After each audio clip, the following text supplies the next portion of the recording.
この動画では北洋ユーティルの使い方について説明します。まずは設置と接続についてです。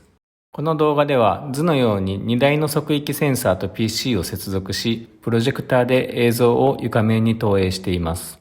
センサーの IP アドレスと同じネットワークに PC を設定します。センサーは検出したい面に設置します。歪みや傾きによる誤検出を防ぐため、面から数センチ離すと良いです。次にセンサーの設定をしていきます。センサーカウントに使用するセンサーの数を入力します。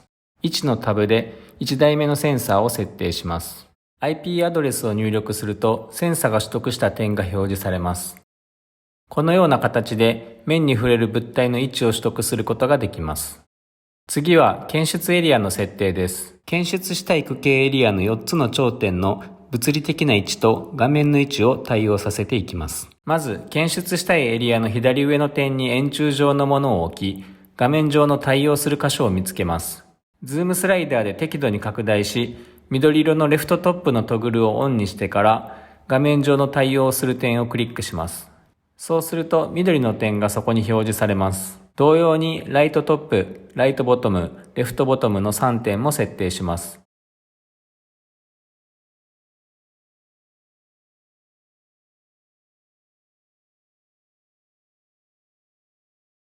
センサが複数台ある場合は他のセンサーも同様に設定します。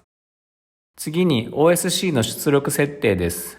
送信先のホストとポートを設定するだけです。試しに別のタッチデザイナープロジェクトでデータが受信できているか確認してみます。受信ポートの番号を合わせるとデータが送られているのがわかります。ここからはより細かい設定になります。まずはマージについてです。複数台のセンサーを使うと同じ場所に複数の点を検出することになります。このマージディスタンスを0にすると全ての点がそのまま表示されます。この値を上げると近くの点がマージされ1つの点になります。歩いている人の足が2つになったり1つに重なったりすることを防ぎたい場合、歩幅くらいに足を広げても検出点が1点になるようにこの値を調整します。次にトラッキングの設定です。